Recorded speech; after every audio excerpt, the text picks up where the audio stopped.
Hello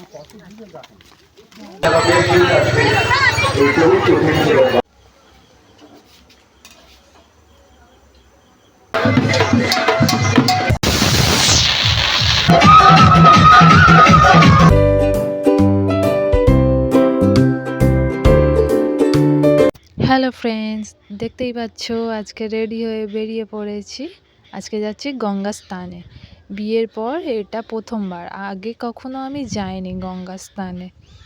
দেখো আমার শাশুড়ি মা, আমি, শ্বশুরমশাই, ননদ আর আমার বর সবাই মিলে বেরিয়ে পড়েছি। সকালবেলা কাজটা সেরে কমপ্লিট করে নিয়েছি, তাড়াতাড়ি উঠেছি আজকে, কিন্তু উঠে সব কাজ সেরে নিয়ে বেরিয়ে পড়েছি। দেখো এখনও চলেও এসেছি, খানিকটা হেঁটে গেলেই গঙ্গার ঘাট দেখতে পাবে। আর জানো তো আজকে খুব গরমও পড়েছে, আমার তো ভালোই লাগছিল না। আমি তো ভেবেছিলাম আসবো না, মা বারবার বলেছে আর শ্বশুরমশাইও বারবার বলেছে, সেই জন্যে এলাম। আমার ননদও বলছিল আসবে না, কিন্তু কি করবে, আমরা একটা গাড়ি রিজার্ভ করা হয়েছিল, বললো দেখে আসবে, চলো না, ভালো যদি না লাগে তাহলে আর যাওয়ার দরকার নেই। সব ঠিক আছে, কিন্তু গরমটা অত্যধিক ছিল তো সেই জন্য আর ভালো লাগছিল না। দেখো এখন হেঁটে হেঁটে যাচ্ছি, আর ওই সব গাড়িগুলো লাইন দিয়ে দাঁড় করানো আছে। আর ওই যে দেখতে পাচ্ছ কাঠের পিঁড়ে, টুল আর তক্তপোষ, ওইগুলো সব এখানে এই মেলাটাই প্রত্যেক বছরই নাকি বসে, আমাকে আমার বর বলছিল। আর কি সুন্দর সুন্দর সব জিনিসপত্র, আমার তো বেশ ভালোই লাগছিল। কিন্তু ওই দোষের মধ্যে একটাই, অত্যধিক গরম ছিল, এই জন্য একটু অস্বস্তি বোধ হচ্ছিল। আর গরমে তো তোমরা জানোই আমার একটু বেশি মাথা ঘোরাই কেমন একটা হয়, শরীরের মধ্যে যেন আলাদাই একটা ব্যাপার, বোঝাতে পারবো না কাউকে বলে, এতটা কষ্ট হয়। গা মাথা যেন কেমন দপদপ করে রোদে বেরোলে। সবাই যে এই রোদ্দুরে কী করে কাজ করে, মনে হচ্ছিল বাবাটারও কথা। আর আমার বাবার মতো আরও অনেক বাবাও কষ্ট করছে তাদের সংসার চালাবার জন্য। জানো তো বন্ধুরা, একটা জিনিস দেখলাম, এই হেঁটে হেঁটে আমরা যাচ্ছি তখন খুব কষ্ট হচ্ছে, কিন্তু যারা মাথায় বোঝা নিয়ে যাচ্ছে, একজন যাচ্ছিল, তাদেরকে দেখে তো মানে আমার খুব কষ্টও হচ্ছিল। কি বলবো, সবাই ভালো থাকুক, সুস্থ থাকুক, ঠাকুরের কাছে এইটুকাই প্রার্থনা করি। আর দেখো এখানে মেলায় চলে এসেছি, আমি, বোন, মা তিনজনেই যাচ্ছি হেঁটে হেঁটে গঙ্গার ঘাটে যাচ্ছিলাম। এই সামনে যে ঘাটটা আছে এটা নতুন করে নাকি হয়েছে, আর একটু এগিয়ে গেলেই একটা পুরাতন ঘাট আছে, ওখানেই স্নান করে প্রতি বছর নাকি, শ্বশুর শাশুড়ি বলেছে, সেই জন্য যাচ্ছিলাম। দেখো আর এই যে সব ধারে ধারে বসে আছে, এইগুলো সব পিণ্ডি দিচ্ছে, মানে যারা মারা গেছে তাদের উদ্দেশ্যে, যে তাদের আত্মার শান্তি কামনা করে তাদেরকে পুজো দিচ্ছে, যাতে তাদের আত্মার শান্তি পায় আর পরের জন্মে যেন তারা ভালোভাবে জন্মগ্রহণ করতে পারে। আর দেখো আমরা চলেও এসেছি গঙ্গার ঘাটে। এবারে মা ফ্রেশ হবে, তারপর স্নান করবে। আর ওই যে দেখতে পাচ্ছ ওই অ্যালবেস্টার দেওয়া, নিচে ইঁট দিয়ে ঘর করা মতো আছে, ওখানেই গঙ্গা দেবী আছে, তোমাদের দেখাচ্ছি একটু পরে। আর দেখো গঙ্গা স্নান হয়ে যাওয়ার পর আমরা বেরিয়ে পড়েছি, এখন হেঁটে হেঁটে যাচ্ছিলাম। কি রোদ্দুর, ভালোই লাগছিল না রোদে আমার। এখানে না খুব সুন্দর ঠান্ডা হাওয়া দিচ্ছিল। আর এই তোমাদের বলছিলাম না ওই যে ইঁটের ঘর করা মতো আছে, ওখানেই পুজো দেওয়া হয়েছিল। এই যে গঙ্গা দেবী আর পাশে শিব ঠাকুরও ছিল। আর পুজো দিয়ে একটু বসেছিলাম, আর এতটাই গরম কি বলবো, আর একটুও জায়গা ছিল না।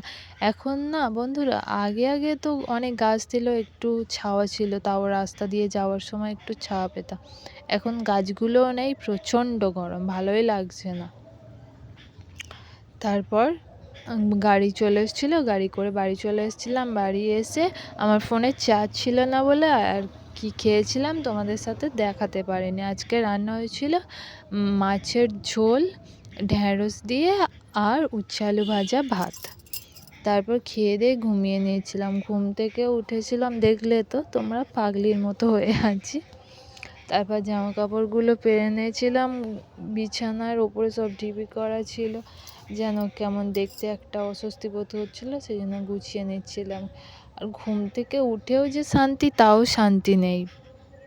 ঘুম থেকে উঠেও কি অস্বস্তি লাগছিল, কি আর করা যাবে, জামা কাপড় অনেক ছিল, সেই জন্য পাট করে গুছিয়ে রেখে দিলাম। দেখো, তারপরে বিকালে ময়দা মাখিয়ে নিয়েছিলাম, আজকের লুচি হবে আর ঘুগনি করা হবে, সেই জন্য। লুচিগুলো দেখো আজকে বেশ ভালোই ফুলছিল, আমার তো বেশ ভালোই লাগছিল।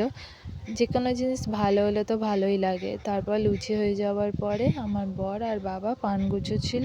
পানটা গুছানো হয়ে গেলে ওখানে মানে ঝাড় দিয়ে পরিষ্কার করে নিয়ে তারপর খেতে বসবো। দেখো খেতেও বসে গেছি, পরিষ্কার টরিষ্কার সব কমপ্লিট করে নিয়ে আমি আমার বর তারপর মেলায় যাব।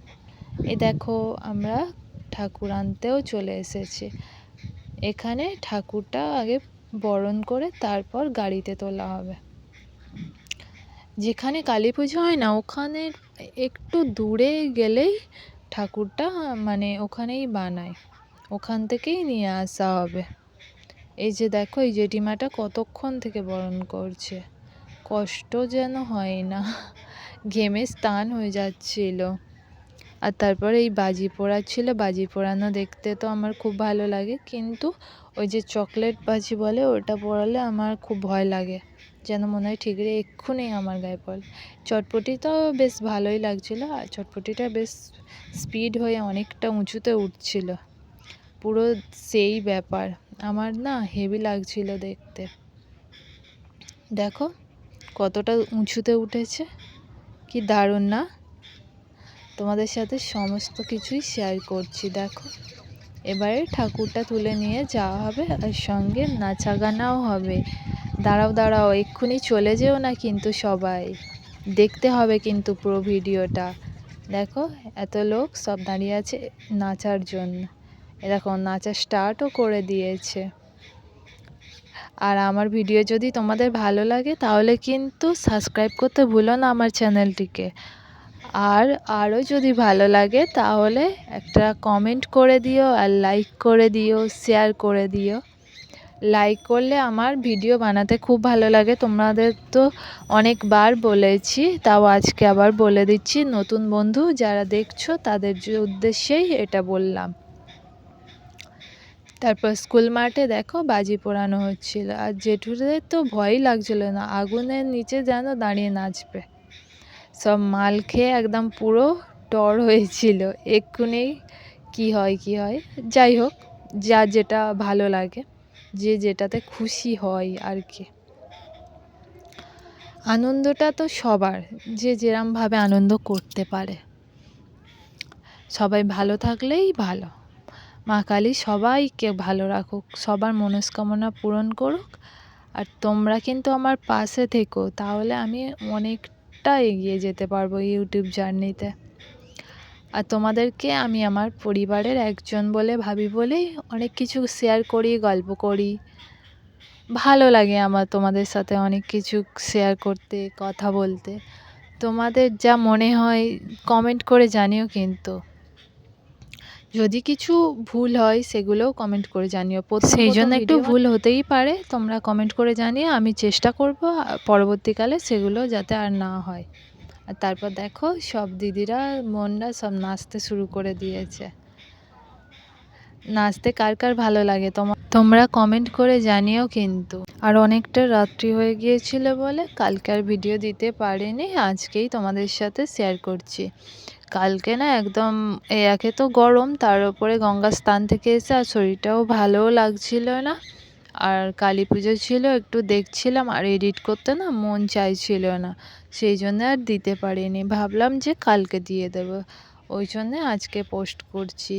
যারা আমার চ্যানেলে নতুন ভিডিও দেখছো তাদেরকে আমার চ্যানেলটিকে সাবস্ক্রাইব করার জন্য অনুরোধ রইল, আর যারা অলরেডি আমার চ্যানেলটিকে সাবস্ক্রাইব করে দিয়েছো তাদেরকে অসংখ্য ধন্যবাদ। আর আমার ভিডিও যদি আরও দেখতে চাও তাহলে পাশে থাকা বেল আইকনটি প্রেস করে দিও। আর আশা করছি তোমার। এরপর নাচতে নাচতে চলে এসেছি মণ্ডপের একদম কাছাকাছি। ওখানেই ঠাকুরটা বসানো হবে। প্রথমে যখন গিয়েছিলাম তখন না ঠাকুর আনাই হয়নি প্রথমে। দেখো মা এবারে নিজের জায়গায় বসে গিয়েছে। কি সুন্দর লাগছে না ঠাকুরকে গয়নাগাটি মালা পরে সাজালে সবাইকে সুন্দর লাগে। মাকে আরও বেশি সুন্দর লাগছিল, যেন চোখ ফেরানোই যাচ্ছিল না। আচ্ছা যাই হোক, আজকের ভিডিওটা এই পর্যন্তই। তোমরা সবাই সুস্থ থেকো, ভালো থেকো। টাটা, আবার দেখা হবে তোমাদের সাথে।